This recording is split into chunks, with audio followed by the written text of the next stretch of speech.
हा त्यांचं पुस्तक,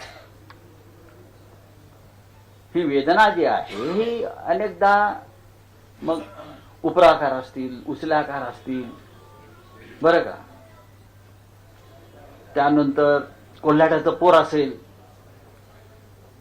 आपलं पुस्तक समाजातल्या या तळागाळातल्या लोकांनी जे आयुष्य जगलेलं आहे, ज्याची आपण कल्पना करू शकत नाही इथे राहून, ते आपल्यासमोर जेव्हा आयुष्य येतं तेव्हा आपण सुद्धा अजूनही अस्वस्थ होतो. अण्णाभाऊ साठ्यांची जर पुस्तकं आपण तुम्ही पाहिलीत, पालावरची त्यांनी जी काय मांडणी केलेली आहे, मग फकीरा असेल, माकडीचा माळ असेल, माकडीचा माळ म्हणजे त्या वारण्याच्या खोऱ्यातलं, सांगली भागातलं पुढलं सगळं जे जीवन आहे, मातंगांचं, महारांचं, पारध्यांचं,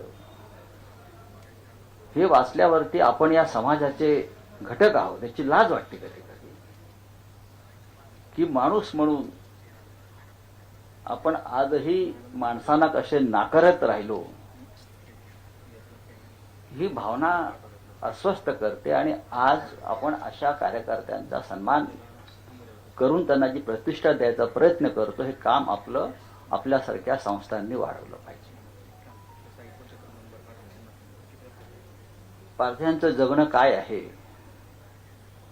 हे अनेकदा आम्हालाही, आपण पोलीसच होतात आपल्याला माहिती आहे. म्हणजे ब्रिटिशांच्या काळामध्ये ब्रिटिश ठरवायचे कोणते कोण गुन्हेगार, गुन्हेगारी जाती, गुन्हेगारी जमात, ब्रिटिश ठरवायचे जाती. पण ती प्रथा गेली का? नाही. आता या देशाचे प्रधानमंत्री ठरवतात कोण गुन्हेगार. या देशाचा राज्यकर्ता ठरवतो कोण गुन्हेगार, कोणाच्या मागे ईडी लावायची, ते ठरवणार कोण चोर.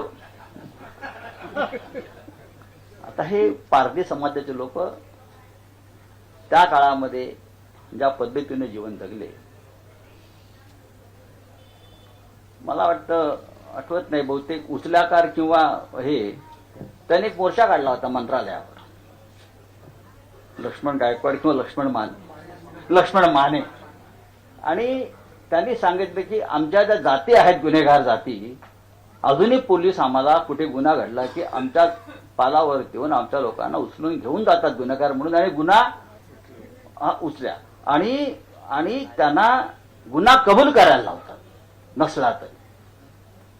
एकतर तुम्ही गुन्हेगारी त्या याच्यातून आमची नावं काढा, नाहीतर आम्हाला चोरीचं लायसन द्या,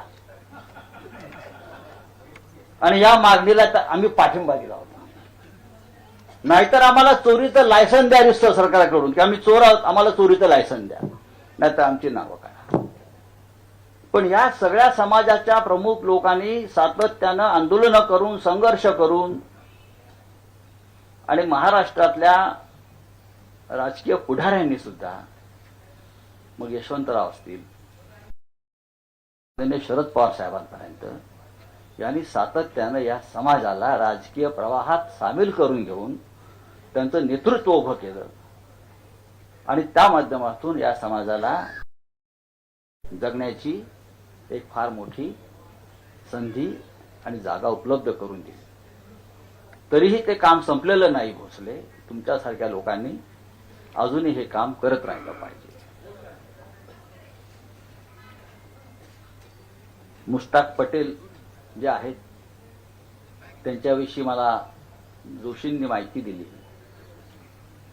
की हिंदू मुस्लिम ऐक्या संदर्भात ते काम करतात, सामाजिक काम करतात. असं काम करणं हा आता राजकीय अपराध आहे. तुमच्यावर देशद्रोहाचा खटला दाखल करून तुम्हाला केव्हा तरी तुरुंगात टाकलं जाईल. तुम्ही समाजामध्ये ऐक्य घडवताय.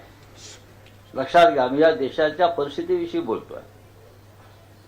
या देशामध्ये समाज एक राहता कामा नाही, जाती जातीमध्ये विभाजन होतं कामा नये, सर्व धर्म समभाव